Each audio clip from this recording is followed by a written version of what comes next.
welcome to the first episode of Grace Unveiled. I'm your host, and today I'm gathered here with my lovely guests. My name is Esther. And my name is Wangaza. So we're just going to dive into today's topic, which is inadequacy and the spirit of comparison. But before we start, can we just share each other's favorite Bible verses? Like, what are you currently in love with at the moment? You can go first. Usually I would say 1 Corinthians 13:4, which talks about the love of God, how the love of God is love and is patient, it's kind. But I think today, just for now, my favorite Bible verse is Psalms 1:1-3, which says, "Blessed he is the one who walks not in the counsel of wickedness, but takes delight in the truth, for he shall be like a tree planted on the river stream that bears fruit in all its seasons." Fruit in all its seasons. Mine will have to be Proverbs 4:23, which just talks about guarding your heart because out of it flows life. And it just reminds me to be aware of like my surroundings and my environment, just to make sure that my heart is really protected and really right with God. Because, life is crazy, but as long as I have peace and my heart is good and I'm right with God, then yeah. Fair enough. Mine is Psalms 91:1. I feel like I've had this for like a couple of years, but like it's so true because it's he who dwells in the secret place of the Most High shall abide under the shadows of the Almighty. And it just reminds me like the more you continue to seek God, the more he continues to protect you. Yeah. That Bible verse sounds like you. It definitely does. I mean, thank you. I wear it well. Or try to. But regarding the topic, I wanted to speak based on something that I've noticed in like the church, especially with like us as Christian youth as well. And I guess it also comes from like a place of experience, as well you could say, but comparison. Have we ever felt that? Like you're ministering with other youth, but like you're still comparing yourself to those other youth. Is that something that we've all felt, or am I just the black sheep? I think definitely, and I think it depends on where you're coming from and I guess the position that you hold as well. I would say somebody like who was born into ministry and you've served your whole life, your parents have served. There is literally, you don't have a way out of it in a way, and I think also being somebody whose parents are ministers as well, I think people hold you to such a impossible pedestal, Right. and with that comes with like impossible standards, and with those impossible standards come with comparison because you're thinking to yourself, oh my goodness, doing this right? am I doing this right? Yeah. Or like where do you even start? Where do you begin? Where do you stop? And how come these people are same age as me? Yeah, Do we they're go doing to the a lot same? more. They're doing so much more, and how come their prayer life looks like it's so much better than mine? Oh yeah, definitely been there. Yeah, Literally, and it's crazy. Yeah. Comparison. I think we see it a lot more now in our generation, especially. But like, I feel like Really? every I feel like with we us, can't really say much because we weren't in the previous generations. But I think it's really like, it's really there. It's really present. But comparison is one of those things where like sometimes you can't even avoid it in a way because of the environment that you're in. Not to say that the environment is bad, but you're always surrounded by people who are always doing and like who are always allowing themselves to dive into the work of God. So sometimes you just take a step back and you think, okay, am I doing enough, or like do I need to be doing a lot more? So I've definitely experienced comparison, and I think it's still like one of those things that you have to like find your feet with. That's really true. I guess sort of like, I mean, comparison is bad in a way, but I feel like it can also be good. Because from my experience, I was comparing myself, but not in the sense of like, why can't I be like her, but like, how do I become like her? You know what I mean? And I feel like that led me to also even pursue a personal relationship with Christ. So as much as like, I guess you have to find the balance, like you said, where it's like, you can look at someone and be like, that's empowering, rather than why is she the only one that's doing that? Why am I not doing that, sort of thing? Yeah. I think to get to that place of being able to compare yourself and not in a negative aspect, it takes a lot of learning. It takes a lot of growth, and it takes a lot of removing yourself from like understanding like, okay, with different people perspective. It takes a lot of shifting. And that's only God, because I feel like especially when you're just starting out in the ministry, or even not even just starting out, I feel like when you've been even there in the long time, long time, and not knowing that everyone's relationship with God is very different. Yeah. It's so easy to be like, oh my goodness, how come I've not reached this fruit, or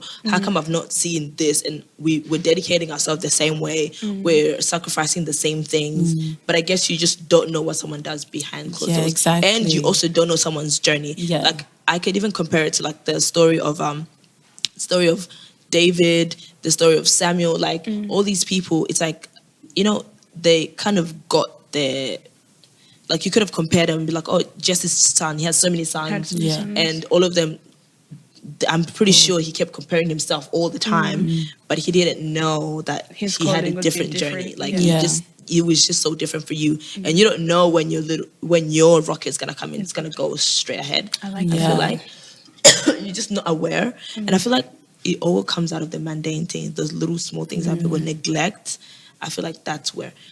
But don't let me ramble. Comparison is like it's a really big topic that you could spend a lot of time on. But the other thing I was just going to say, like just adding on to what Mwangaza was saying, with comparison, you don't know what the other person has gone through, like what the battles that they've faced in order to reach the levels that they've reached. So if you always stay in a state of negatively comparing yourself, because there is the positive, like you said, if you always stay in one section of it, like you fail to see, or you fail to have that mindset, that growth mindset that will allow you to actually maybe even reach the levels that they've reached, but even go beyond them as well. So yeah, I think it's about like mindset, just shifting your mindset and trying to see it in the light, not the darkness type and of thing. even as Grace said, like it can be a good thing, but for the most part, it's very horrible. And I think the devil, it's a devil's work to a certain extent. Obviously, the devil has no access to you in that regard, but he has access to your mind and what you let him penetrate into. And I guess giving you that little voice in your head, having to be like, oh my goodness, Esther does this, I do this as well, how come I'm not getting the same result as Esther? And then in that sense, the more you compare yourself, the more inadequate you feel, and the less useful you feel to God. You're also and then you yourself. Disqualify yourself. To be like, okay, a little too early. If I'm not there, then there's no point. There's no point in me doing it if I'm not getting there in the same place. And I feel like this is like a very, especially when someone has been ministry, I feel like all of us, we share the same ministry when it comes to intercession. And we all know, like, there's some people that start intercession and they shoot up. And there's some people that... It doesn't even take them that long. And they're the Spirit. And then there's other people where you can pray for 30 minutes and you don't feel anything. You haven't reached exactly. And you can even sit there and compare yourself like, did I not pray right? Is my heart not in the right place? Like, what sin have I not repented of? Yeah. Exactly. But it's just like everybody is so different. It's so different. And even in I feel like a positive aspect of it, like the Bible tells us in the book of Proverbs, like an iron sharpens an iron. So being able to see someone and be like, okay, God, I want to be like them, or I want you to take me where you're taking them, or, use me like you're using them. It might be different, but at least your heart is in the right place. I feel like with that also, it's kind of, I feel like there's a difference between idolizing someone's ministry and using as a form of wanting to actually better yourself as well. Because with that, we can start to want to be like that person, but it's like God has called you to be different. You know what I mean? So it's like, yes, for example, yes, Mwangaza prays, but he's not called you to pray like Mwangaza, because the hearts that God has given Mwangaza and the burdens that she has to carry for her specific ministry is different to what you have been called to do. So for someone to be like, I specifically want to be like Mwangaza, it's like, okay, but what about the burdens that God has ordained and predestined for you? Can you even carry it like that? Exactly. Can you even carry it like that? Because I feel like even I used to be in a place where I'm like, oh my goodness, I want that gift. I want that gift. I want that gift. I want that gift. And then you see what comes with that. Yes. And it's like, I don't think I could handle that. Let me think about that again. Let me think about that again. Because I feel like, especially if we look at it in the essence of like intercession, like, intercession is just a word, but the action behind it, the burden of intercession, the amount of work you have to put into intercession, like it's a big thing. So being like, oh my goodness, I'm comparing myself, I want to be like them, one day God's gonna give it to you. He's gonna put you in their shoes, and you're gonna crumble because it's hard. And like, I feel like just because somebody else carries it well doesn't mean it's not heavy. I saw this quote once where it's like, you may admire my ministry, but you didn't know the journey that I had to take. You may admire someone's crown, but you didn't know the journey that they had to take to be able to get to that even crown. put it on. Like, exactly. It's one thing to get the crown, but it's another thing to put it on, and then it's another thing to walk with that crown. Like, carry it and carry it well, carry it with grace, without complaining, because I'm not complaining. Playing games. Yeah. Guilty. But yeah, just still in the same topic of inadequacy and the spirit of comparison, let's take it into the church now, real 3D, oh my goodness, Real sorry. life. Reality.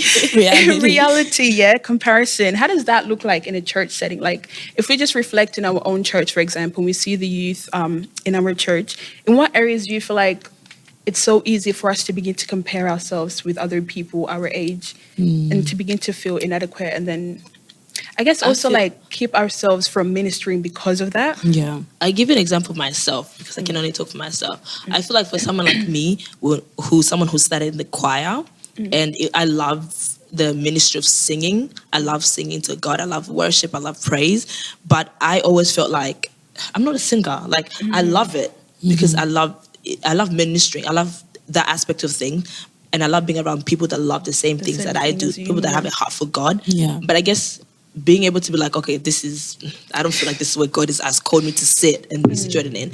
And then I guess when you're a person, okay, your father is a pastor, your mom's a pastor, your dad, people who minister. And it's like, and then you decide to leave, people are going to start comparing you like, oh, how come you're not like this?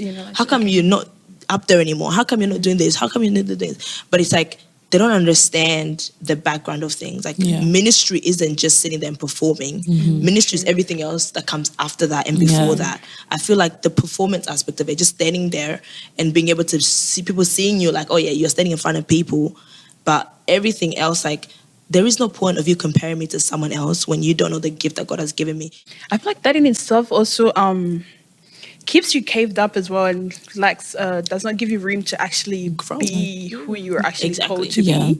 But like, I wanted to ask, we're all part of we're all children of elders in the church, right? And especially you being the senior pastor's child, how does that come about with regarding with what Mongaza has said of how ministering because of other people sort of thing, and trying to portray yourself because you're a pastor's child in essence? In essence, yeah. I would say it's actually like, everybody always says being a pastor's kid is not easy, because it really is not. Especially like with comparison. It's one thing for your parents to like both be pastors and to actually lead the church, but it's also another thing for you being a minister as well. So you're not just looking at their work, but you also have to consider yourself. You have to consider like, are you really pleasing God? You have to consider a lot of things. But like with comparison, like especially in church, because in our church we have a lot of youth. We have a lot of youth, which means there's a lot of opportunities. We have everybody, like not all the time, but most of the time we find there's a youth doing this, a youth doing that. So like with being a pastor's kid, it's kind of hard to kind of find your feet in a sense where you don't have to be in everything, but people expect you to be in everything.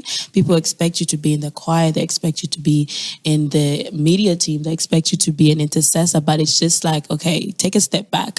And one of the things that I have to do is really take a step back and ask myself, okay, where is God actually sending me? Because even if people are expecting me to be in this place, even if they might look at my parents and say, oh, your daughter is doing so much, they're applauding them, but like, is God applauding me? Yeah, so I have to really consider myself first and ask myself, I could be doing all of these things, but like at the end of the day, is it really pleasing God? Is this where he's sending me to be? Maybe he just needs me to be doing one thing. It doesn't mean I have to be in everything, everywhere all the time.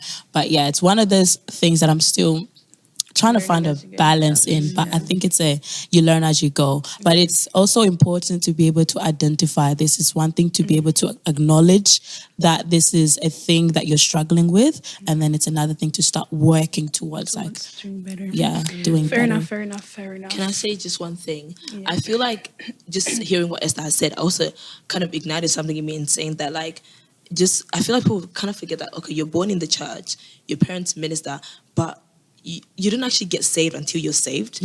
Some of us, like, we might be in ministry for 10 years, but your salvation, like, you actually got saved like maybe last year. You actually got really saved maybe 2 years ago. The day where you felt like, okay, now I'm actually serving God because it's my choice.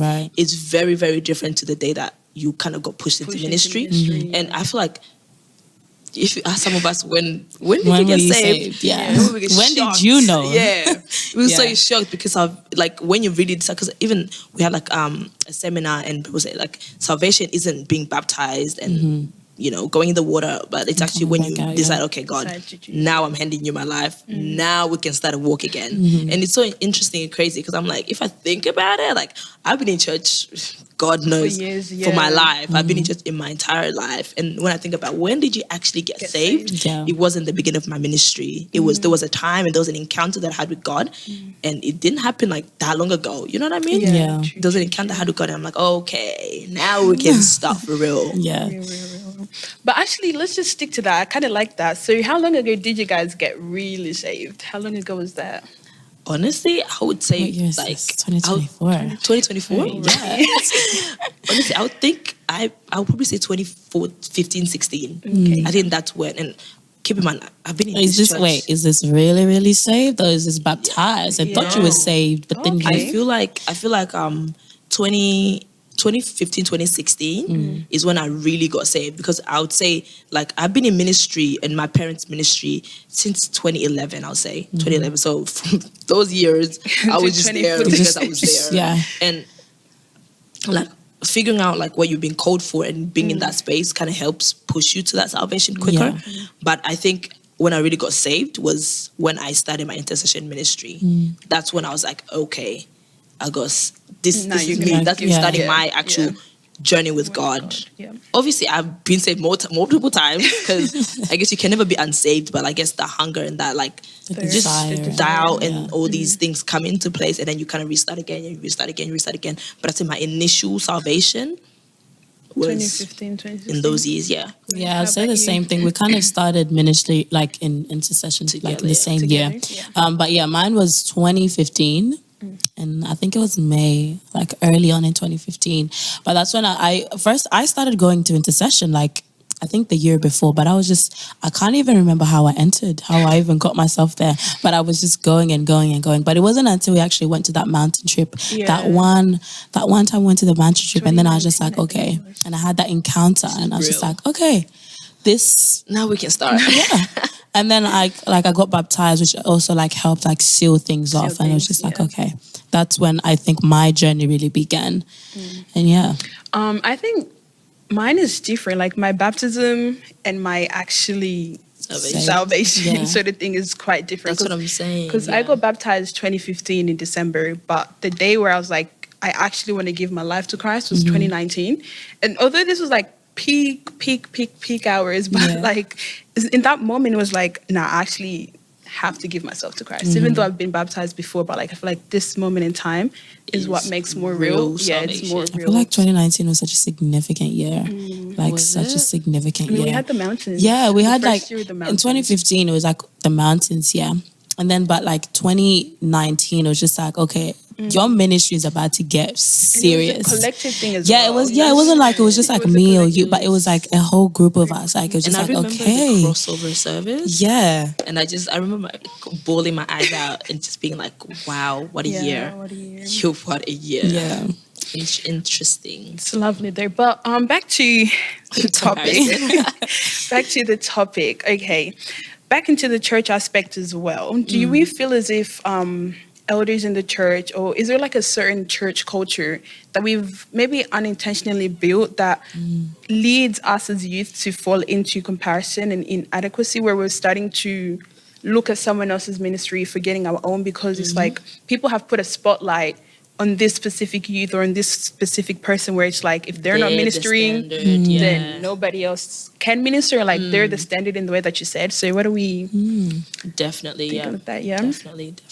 And how so though? Like It's really about your heart. Your And then heart, yeah. God changes your heart, and then you reflect that outwards. Do you know what I mean? Yeah. Like your heart is changed first, and then everything else comes as your heart changes, because God transforms your mind, and then with that you start feeling conviction, and then Yeah. that's when things happen. But now we have this place where we put people on pedestal, like, oh, because they do this, their appearance looks holy, they're holy, they Right. must be holy. Right. But it's like you don't know anyone, you don't know anyone's heart. The only one who knows your heart is Is God. God. Yeah. I feel like with that as well, the big thing is the appearance part, because it's one thing to stand on the altar on Sundays and on Saturdays, like to be dressed how they expect you to dress, but then like, obviously outside of that, it's just like, okay, What are like, you? yeah. So it's just like the expectation on how you should be on the altar, it's there, it's definitely there. But I think one thing that we also have to remember is just like how you are there should be reflected on how you are outside. And if you don't find yourself like being truthful, forget about everyone else.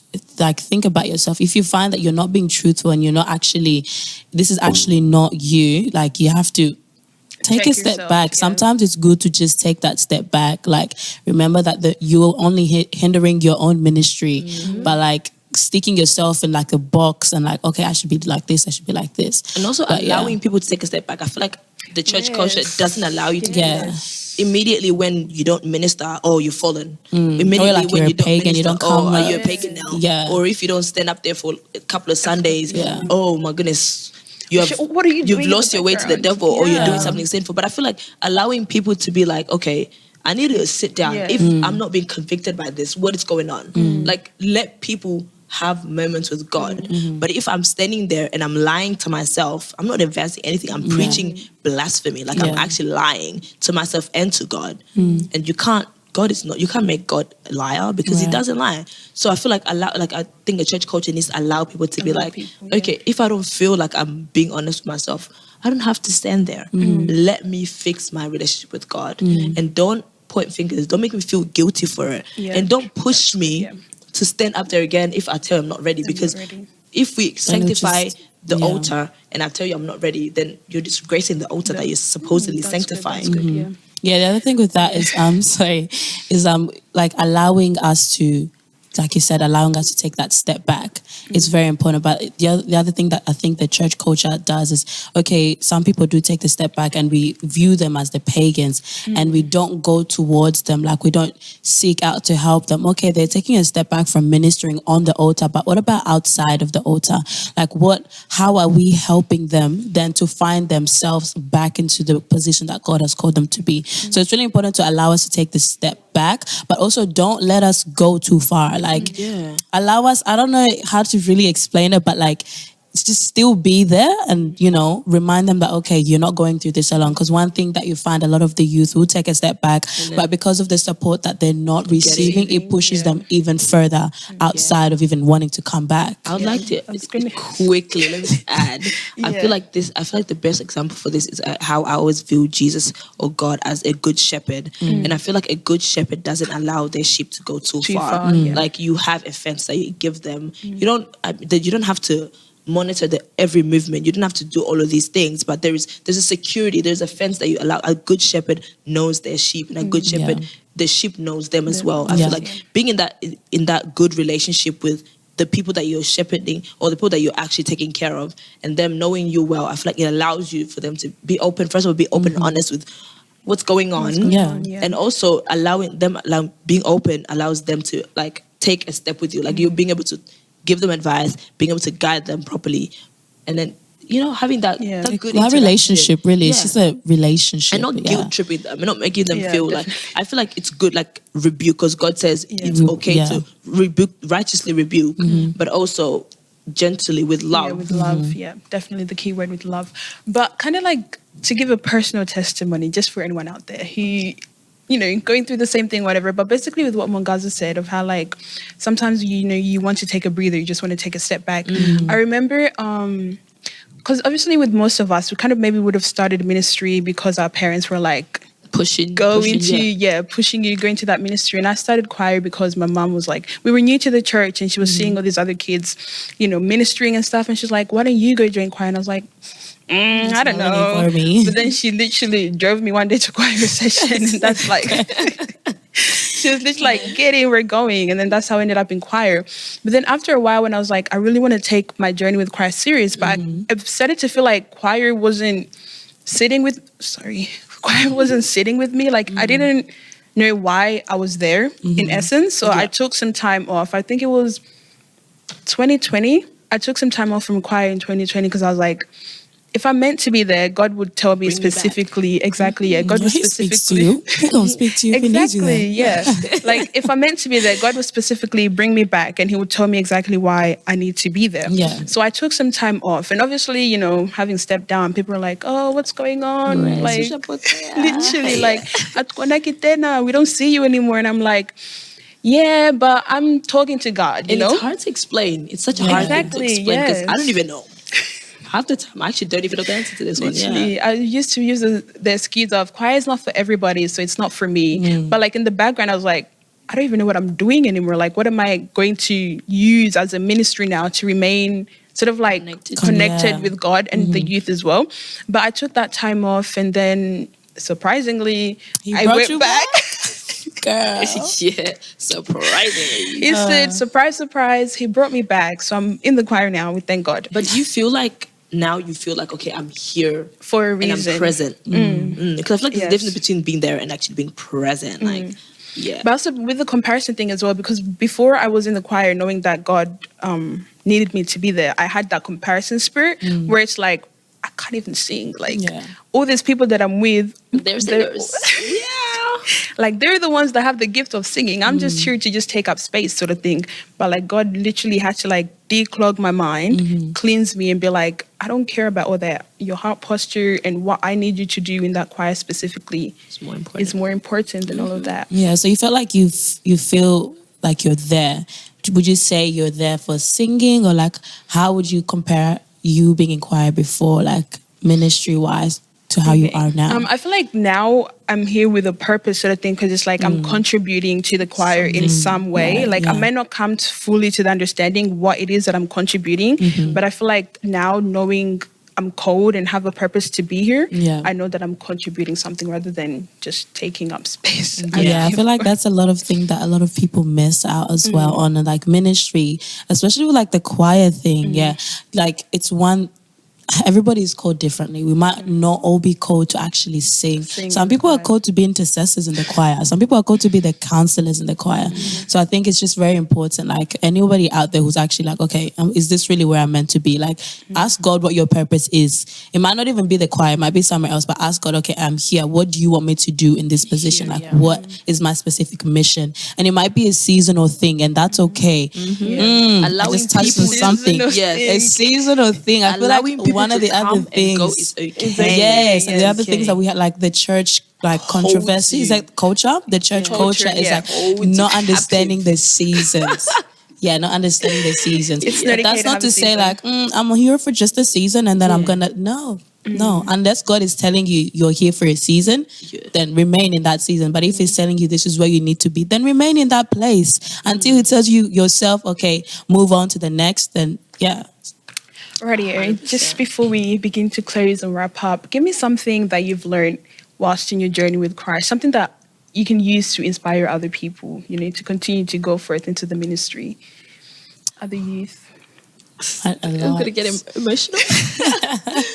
Oh my goodness, what have I learned? I've learned so much. I've learned so much as a person. I feel like the biggest thing for me, the biggest evolvement, is that a word? That I've had is that God has allowed me to be an emotional person, and He has allowed me with that empathy to intercede for others. And I think that's the biggest thing, because if you know me from before and you know me from now, you see how much of a different person I am. Like I used to be very closed off. It was very hard for me to connect emotionally, but being in intercession has allowed me to be empathetic. And being empathetic has allowed me to have a heart of compassion, and compassion literally leads my intercession ministry, because I feel like I feel what you're feeling, and it allows me to pray for you. It also allows you to have that unlocks that prophetic side, God, not revelation, because the more you pray for people and God's like, okay, this is how this person is feeling. Like you have that revelation of pinpointing what to actually pray for.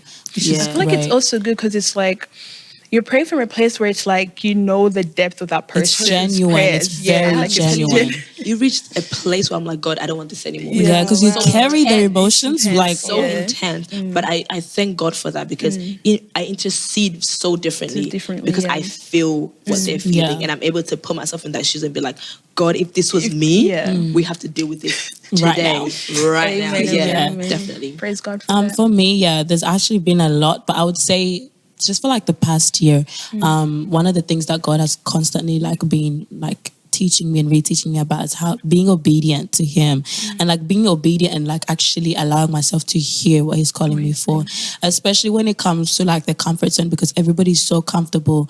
Like Mwangaza said, a lot of us grew up in ministry, so we grew up knowing and expecting a lot of things. But when God takes you out of your comfort zone and he expects, like he calls you to serve in a different kind of way, it's just like, okay. So for me, it's really been like being obedient to his voice and his instruction. It's like, okay, it's not really about me, and I know I'm uncomfortable in this place, but I'm just going to do it because I know it's not for my glory, but it's for the glory of God. So yeah, it's really like, be obedient. Oh my God, you just remember of the craziest thing. Like, so this happened like the day before Christmas. And I feel like this was such a big revelation to me. I was like, I didn't realize how much I idolized my ministry.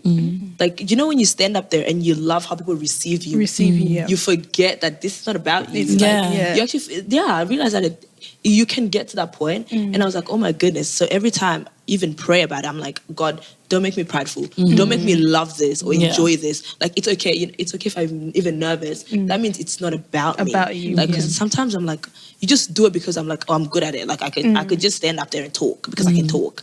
But I'm like, that's not how it's supposed to be. That you're idolizing yourself and you love how people receive you. You're taking the glory away from God. So I'm like, taking a step back and be like, yay, this is not your work. Yeah, it's actually not yours. I'll just add on to that, sorry. It's while you were saying the glory is not yours, just reminding yourself that when God calls you to give him the glory, he also says give him the shame.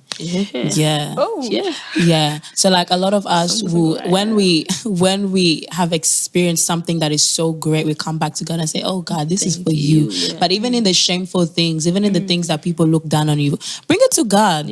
Honestly, bring it to God. Because if he can carry you through victory, he can carry you through the shame as well. So just remind yourself to just give it all onto God. And it might be a season that you're going through, a season of shame, but just remember that in the midst of it all, God is not waiting for you at the end of the tunnel. He's walking with you through that darkness. Before we close, don't cry. But something that I've learned as well, just to wrap up, is heart posture. That really matters before God. In whatever ministry you're doing, it's your heart posture that really matters before God. But so that comes to the end of our episode. So thank you guys so much for watching, guys, the very first episode of Grace Unveiled. And stay tuned for the next episode. See ya. Bye, guys.